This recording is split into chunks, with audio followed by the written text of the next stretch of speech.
Okay, welcome. My name is Brett Estrade. I'm going to be speaking on the limits of thread safety in Perl and the Perl C API using OpenMP. First, I'm going to talk a little bit about the Perl plus OpenMP project.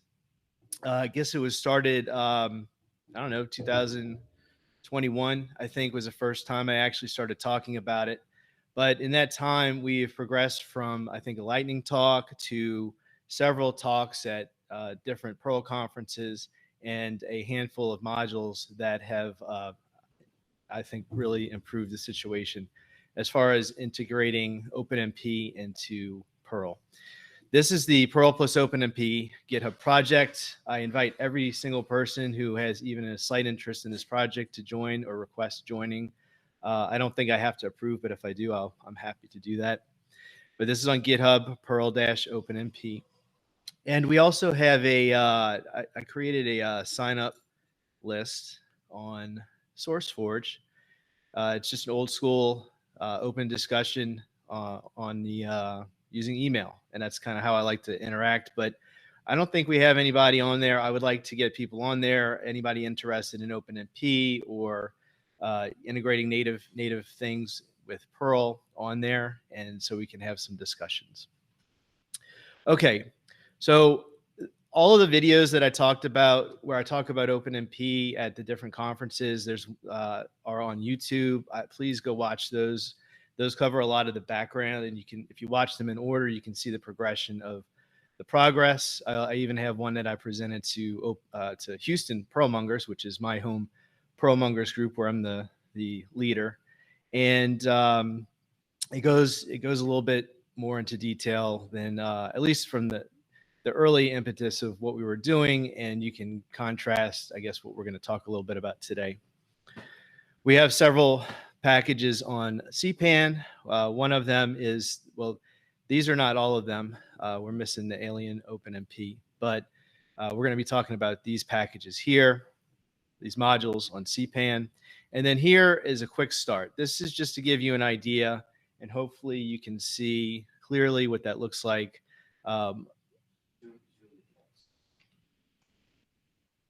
How's that? Okay.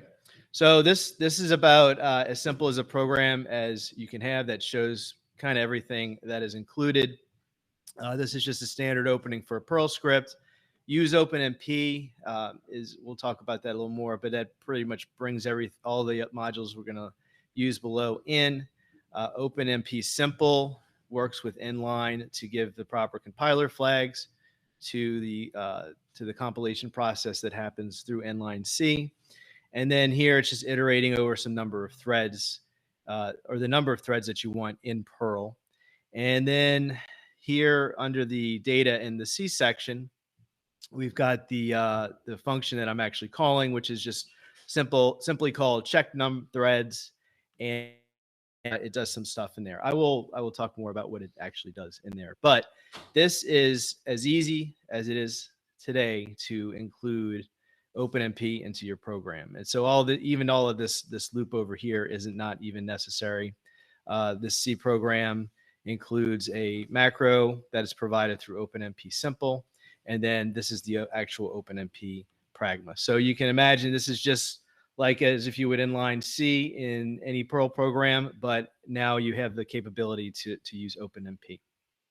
Okay, so now I'm going to go and present the actual paper that I'm writing. This is a draft, and this is what is going to be included in the winter issue of the Science Perl Journal.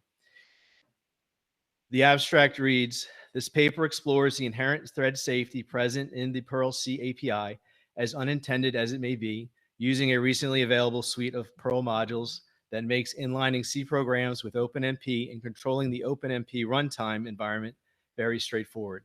It is often said that the Perl C API provides no guarantees of thread safety, which is perfectly true. However, it is not wise to dismiss operations that are both useful and inherently thread safe that may be contained within the Perl API. For the purpose of this paper, read-only operations are considered thread safe if they can be called by multiple threads simultaneously on the same data reference without causing any issues. For example, AV fetch for arrays and HV fetch for hashes may be used in a threaded environment, provided they do not trigger the growth of the AV, or that's the internal array representation, or force a rehash of the HV, which is the internal hash representation, respectively. Due to the dynamic nature of Perl's data structures, understanding the domain of operations under which access may remain purely read-only reveals significant flexibility for Perl programmers wishing to inline OpenMP. The result is less complex C code, reducing the need to convert Perl data structures into pure C data structures that are safe for concurrent thread access. This paper seeks to illustrate how safely basic data structures, that is, scalars, arrays, and hashes, may be read. The results presented in this paper are part of a larger effort to explore the numerous functions of the C macros available in the Perl API, many of which are not documented, that can be safely used in a threaded environment. This paper makes progress towards understanding how to balance the needs of common OpenMP use cases with creating subroutine interfaces that are both idiomatic and minimize the amount of Perl API C code that a Perl programmer must write in order to utilize OpenMP. The more easily Perl data structures can be used inside of C code parallelized with OpenMP, the more a Perl programmer will be able to leverage OpenMP. The paper concludes with a discussion advocating for the conservative yet steady introduction of thread-safe versions of functions that are very sensitive to threading environments in their current form.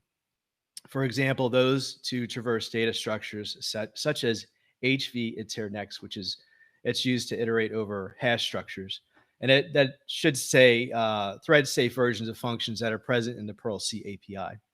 So again, this is a draft.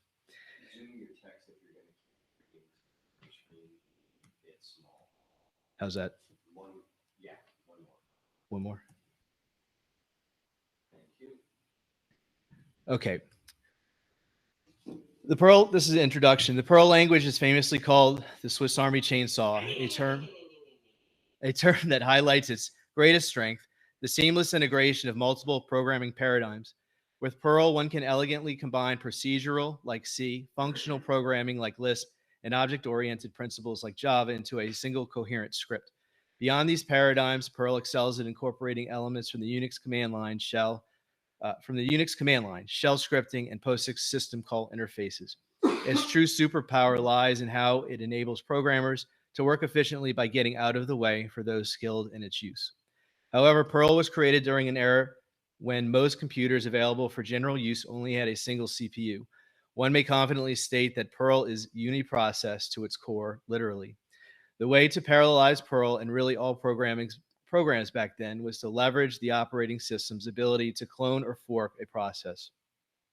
This is how Perl programmers, both then and now, are able to share work across multiple processes.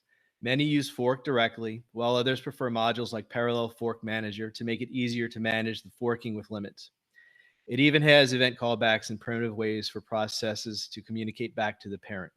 However, this type of standard inter-process communication, or IPC, is extremely inefficient for many situations where what one really wants is shared memory over which cooperating threads of execution may implicitly communicate address, state, or memory location through memory location.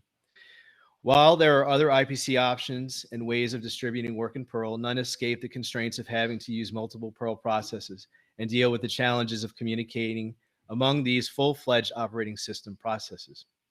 The genesis period of Perl was untouched by conversations about shared memory. The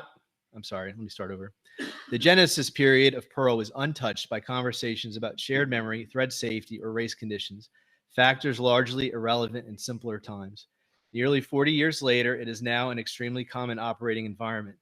The exception might be inexpensive single-core virtual servers hosted in the cloud, which has unfortunately contributed to the perception that Perl is not a language to be used for serious and large tasks, particularly environments with many real CPU cores sitting idle, waiting to be utilized. Perl programmers know, of course, that this is completely false. The concept of threading in Perl is not new, and this paper will not delve into the many ingenious solutions Perl developers have devised over the years. Instead, it highlights an opportunity, the potential to leverage existing compiler technology to to introduce process level shared memory threads into a Perl programmer's toolbox at their own pace. OpenMP is not a silver bullet replacement for any of the current solutions in Perl for high-level threading, but it is a fundamental technology that puts low-level process-level threading into the hands of journeyman Perl programmers. Moreover, familiarity and trust in OpenMP as a compiler technology has the potential to influence the Perl runtime itself, opening doors to capabilities unavailable to other languages. By judiciously applying OpenMP and making precise functions in the Perl core and the Perl API thread safe, Perl can fully mature in multi-core systems as it has on uniprocessor environments, ensuring its relevance and securing its position on computing systems now and into the distant future. This philosophy underpins the Perl and OpenMP, Perl plus OpenMP project, which aims to identify the best methods for integrating Perl with OpenMP to leverage the strengths of both technologies in ways that are familiar to practitioners of both Perl and OpenMP. As one progresses through the paper, it is important to keep in mind that OpenMP has been available through the GCC compiler suite for a very long time, since 2007. And it is now time to take a serious look at how OpenMP may be leveraged for future improvements across many aspects of the language and the interpreter itself. So Perl the language and then Perl the binary interpreter. The future of Perl itself may very well be at stake here, and embracing multi-core environments is one obvious way Perl may reassert its relevance once again. A survey of GCC's OpenMP support. GCC has supported OpenMP since 2007 via the GOMP project. This translates to GCC version 4.2. During the same time period, Perl 588 was the latest Perl release. This means that as the writing of this paper in 2024, OpenMP has been trivially available to Perl programmers for over 17 years. While this paper presents no hard numbers to back up the following claim, it should not be controversial to state that over 90% of the Perl binaries deployed in the world today are compiled with some version of GCC that supports OpenMP. For historical context of the sheer magnitude of lost opportunity for Perl, Table 1 summarizes when common Linux distributions provided easy access to GCC 4.2. And that table is just right here. So you can see we've got Ubuntu 7, Gutsy Gibbon, Fedora 7, 8, Debian, Lenny. I don't even know if I was using any. I may have been using FreeBSD myself at the time. But this just gives you an idea, if you're familiar with working with Linux distributions and Perl, when the time period in your Perl arc, you could have been maybe leveraging OpenMP. Okay, Table 2 illustrates the consistent progress GCC has made in supporting modern OpenMP standards.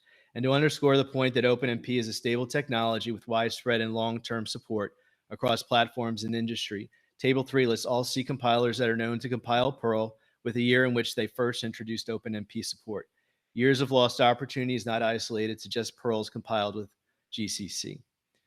So in this table, Table 2, OpenMP is basically, it's a standard. And it's a standard created by this really functional consortium of academia, industry, so compiler, companies that write compilers, and an open source community, so GCC, LLVM, those kind of communities. And so every so often they'll put out a specification, and each of these specifications advance in the different constructs that OpenMP will provide, and how like their work sharing constructs and their ability to, say, for example, offload to GPUs. So they work with NVIDIA, they work with the other GPU companies. I guess Intel provides some, but in any case, they work with TI directly for embedded support and digital signal processing. So they have some very broad-reaching collaborations and are always updating the language or the directive specification to work not only with these technologies and the normal multi-core platforms and the hybrid multi-core platforms, but also across different languages. So they support C, C++, and G-Fortran. And here I also have listed where, OpenMP 5.2 is supported mostly by GCC 14.1. So we can see that GCC is keeping right on track with the specifications. And I believe the ARB, the Architectural Review Board, which is the body that puts out the specifications, recently just put out a RFC request for comments for their 6.0 specification. I don't know any of the details of those, but it may be worth looking and see what is kind of in the future. These I have not verified that all of these compilers compile with Perl. I may try and do confirm that Intel does, because they have their free version out now, the one API. I may try with Clang, but in general, these are commercial compilers that maybe not everybody has access to. However, if they can indeed compile Perl, then they have OpenMP.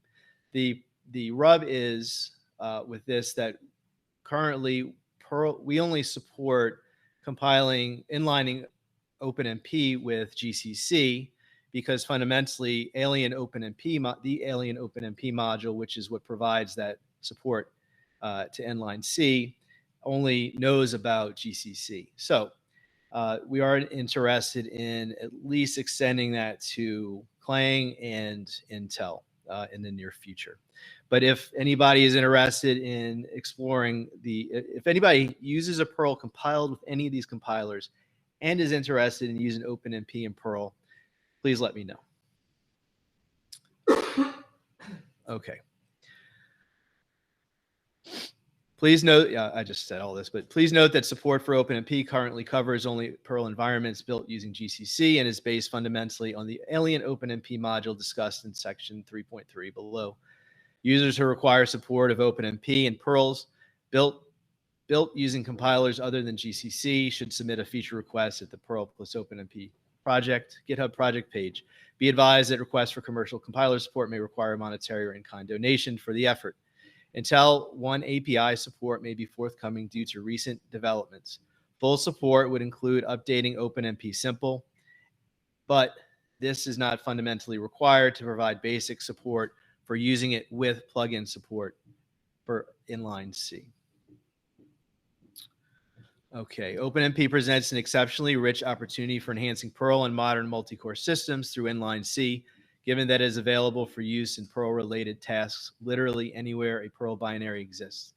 The broader popularity of OpenMP continues to increase, and it will become even more ubiquitous as CPU core counts rise and GPUs find applications in extremely popular areas such as artificial intelligence. Its benefits for Perl extend far beyond Perl scripts, touching at the very core of the language. OpenMP was designed from the start to easily, incrementally, precisely, and conservatively parallelize code in shared memory environments. It is truly a great complement to Perl on many levels. So the current state of OpenMP support in Perl, I'm going to be talking about the different modules that I discussed briefly in the beginning. There are many different execution models that are discussed when it comes to scaling up workloads with Perl. A very common model is so-called async, also known as fire and forget. There are two others that are important here. The first is a traditional execution model that is enabled using Perl's fork keyword. The second is the one enabled by using OpenMP and inline C. In the former, the Perl process itself is closed and replicated when the fork keyword is encountered, often inside of some kind of a loop.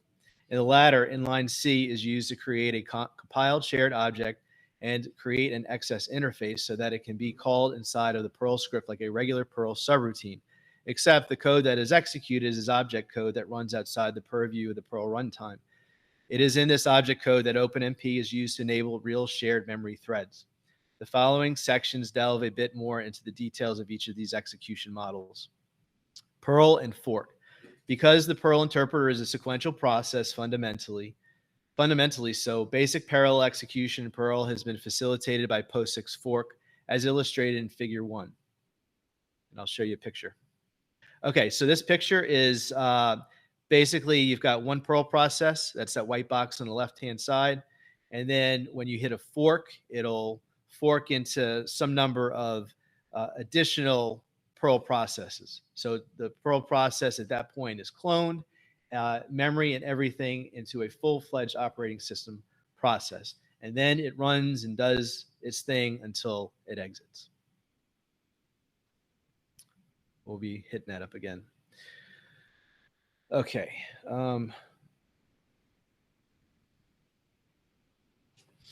This process causes a full Perl process to be cloned, memory and all, forming a child process that is an exact copy of state and tracked by the operating system.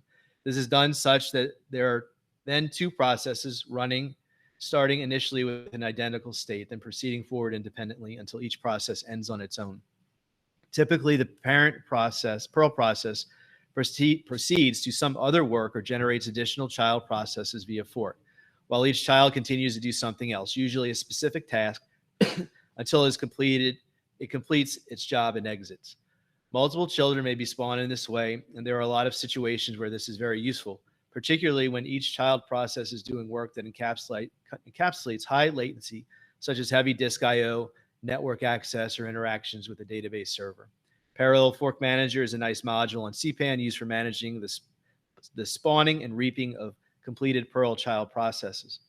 The biggest compromise made when using fork is that the process can't share data implicitly very easily, and certainly not directly among the Perl processes without some effective middleware solution. So again, this is the image that we're talking about. Now, Perl forks one at a time. I don't really represent that here. This say this Perl process forks 4 children. Perl process 0 is the parent, and 1, 2, 3, and 4, that would be the children. Okay. So Perl plus OpenMP.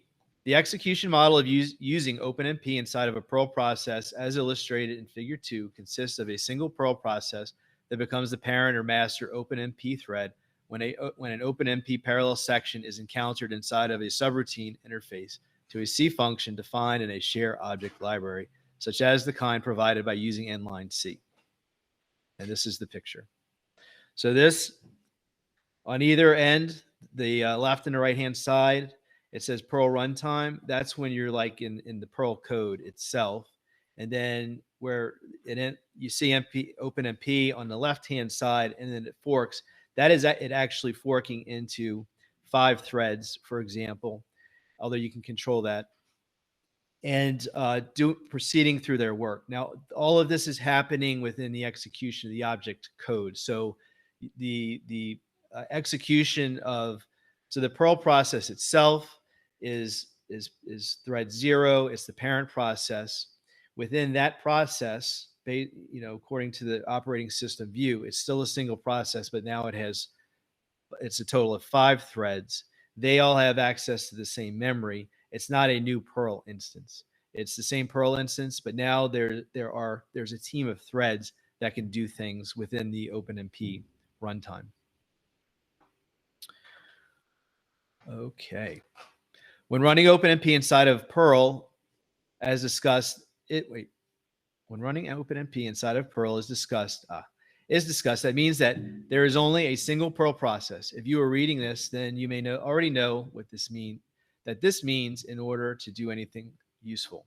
The Perl API will probably need to be invoked.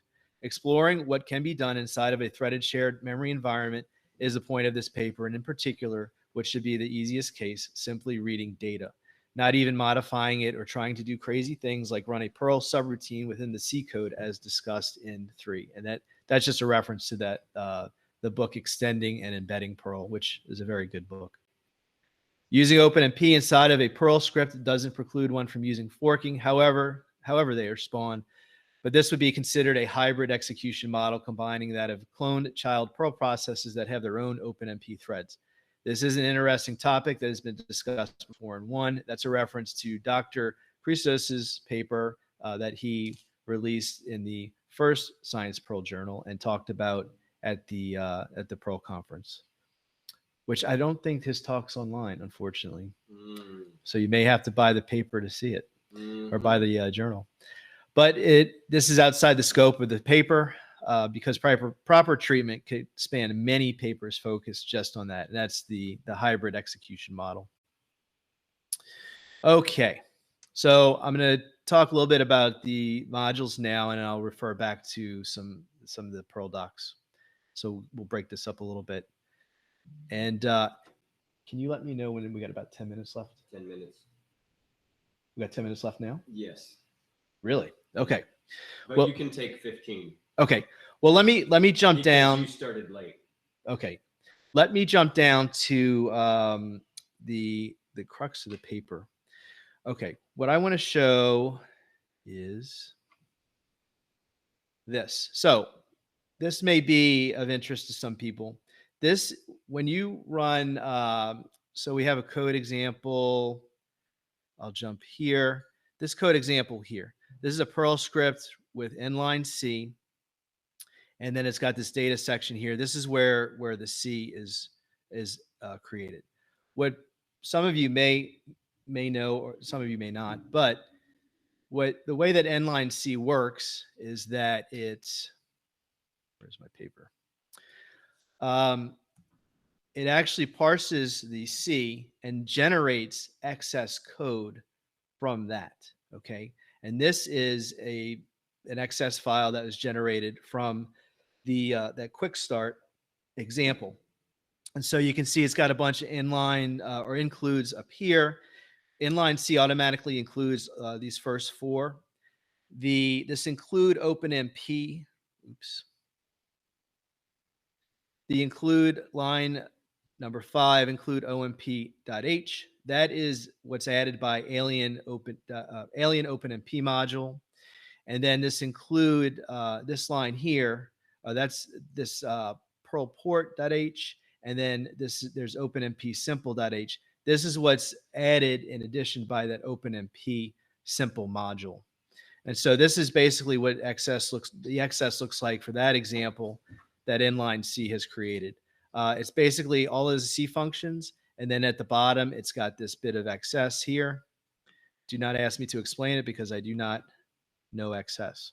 And that's actually one of my points of that I make in the paper is that inline C is a really good solution for most people. And the reason is because we simply don't have that much of an opportunity to use excess like we say we would do for Perl regular expressions to get good at them. So inline C is a really good way to not only inline C, but to build onto that and to do things like add OpenMP. So I don't know, if there are people here who write OpenMP or write CS code directly. A lot of people. The reason I showed the excess.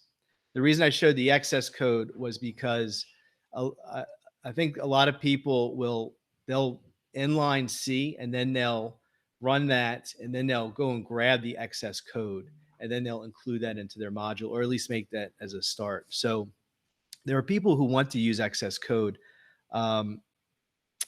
But anyway, I just wanted to show that and make that point about excess. It's just we don't have an opportunity to use it a lot. So very few people are actually good at it. But you can use inline C to generate excess or at least a start. Okay. All right, OpenMP environment. I do want to talk about this. So the role of the user environment is very important to OpenMP at program runtime. This module has no impact on any C code or OpenMP at compile time. It simply provides convenient Perl accessors to environmental variables that do affect a running program executable that has been parallelized using OpenMP. When used, they set or query the contents of the environmental variable set as it exists in the global env hash that Perl uses to track the user's environment. So this module basically it's just an accessor for the env hash. And when you use OpenMP within a Perl program, it reads certain environmental variables at runtime. And this just allows you to set that using an accessor. And so it looks a little more Perlish. And I'll jump to this example here. So we're just looping over some number of threads, or I'm sorry, we're looping over some numbers 1 through 8. And we're using this OMP num threads accessor that sets the number of threads. And so what this is doing within the Perl is it's actually just updating OMP num threads in the environment. And if you go back and you watch my videos, you'll understand what that is. And then this assert OMP environment it basically does some checks on the OpenMP environmental variables, and then here finally, this is where it calls the function that we've defined. And one thing I want to point out is there's this macro right here, Perl OMP update with env num threads. That specifically will use C's getEnv function and read the OMP num threads variable directly from the environment. The reason that we need to do that is because the OpenMP runtime, when the Perl script first starts and the library is loaded, will read the environment, but then it never does it again. And that has a lot to do with the fact that it was designed not to be embedded in a Perl script and be run as a function, but to be run as standalone programs. So one of the things that OpenMP Simple is that this one.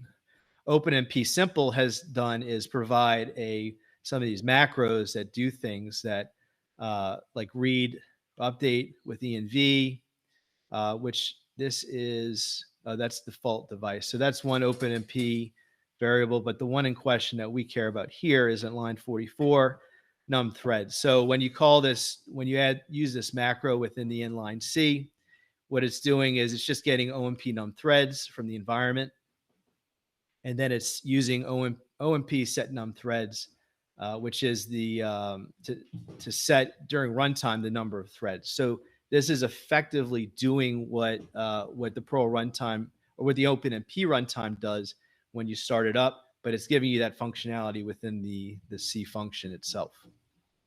Okay, and let me skip back to which I would probably want to see. Wait, Brett, you're in a live picture. Hey, okay.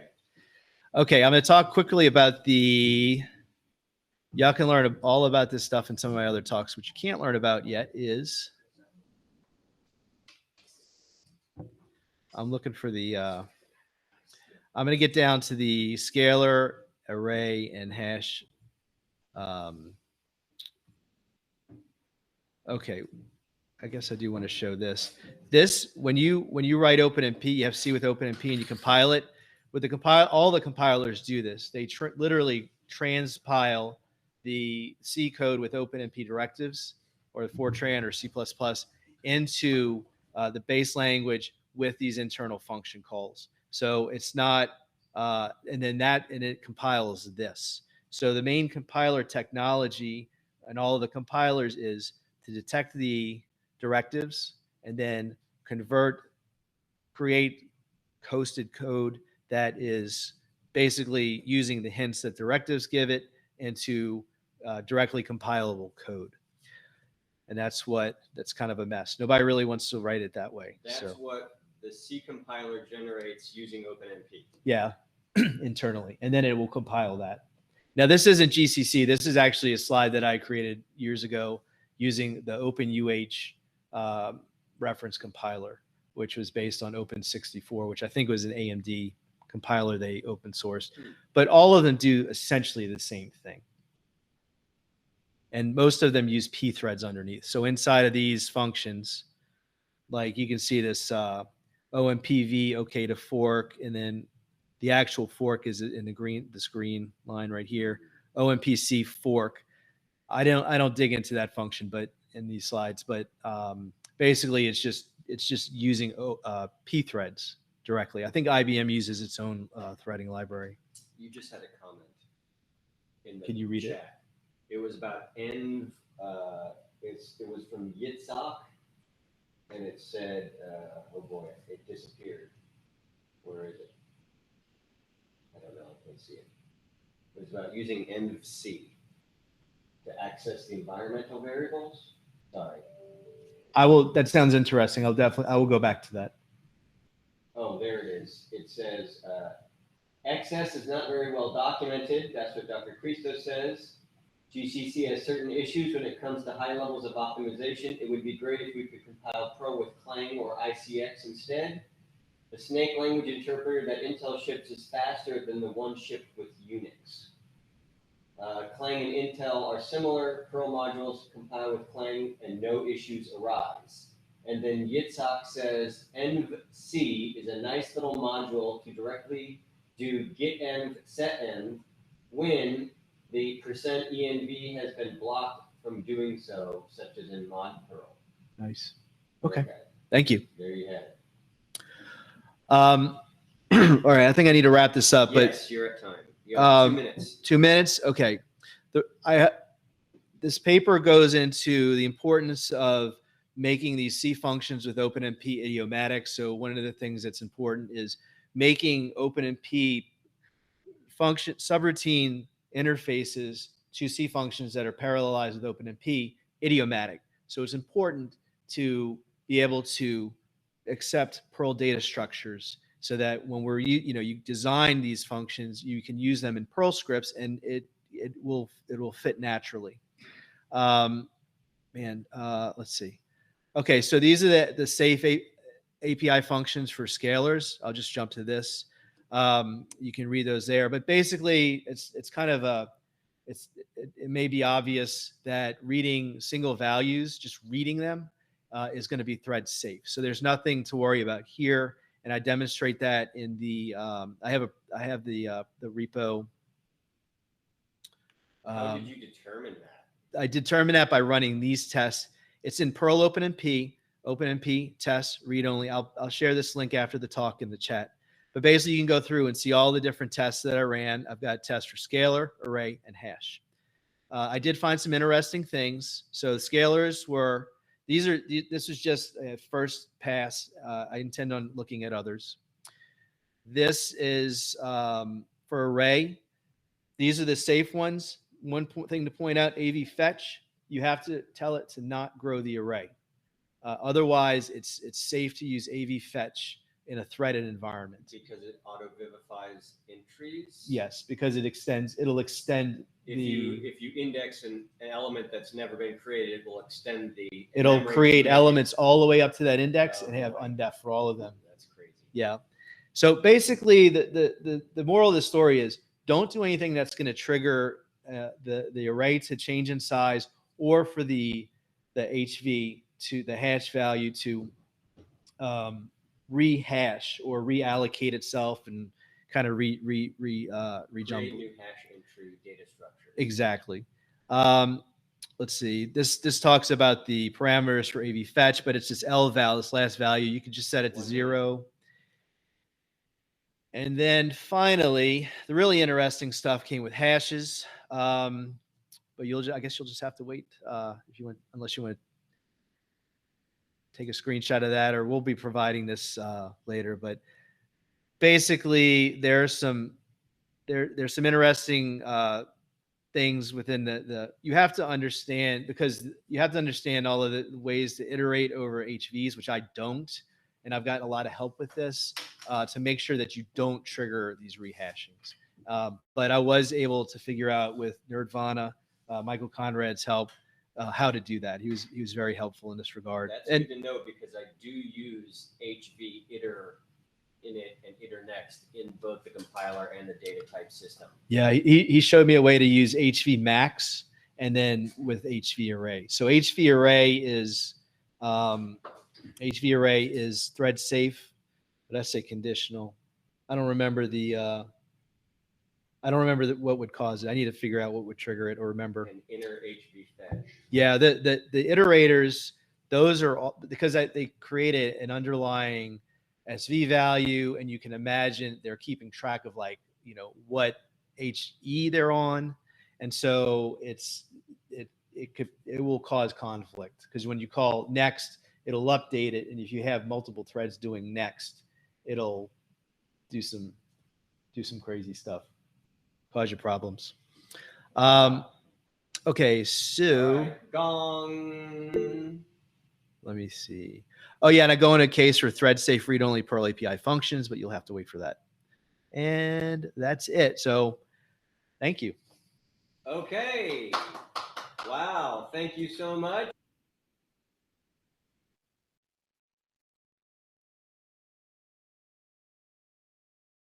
Okay. Thank you, Brett Estrade, for that very informative look at OpenMP. And I will tell you that I will definitely be using some of that, and we'll probably have to pick your brain about it at some point. But I do use Parallel Fork Manager a lot for pure Perl stuff, and I do have to use all of that stuff you just talked about for all the compiler stuff as well, and automatically parallelizing things, which is I think also a big part of the way of the future.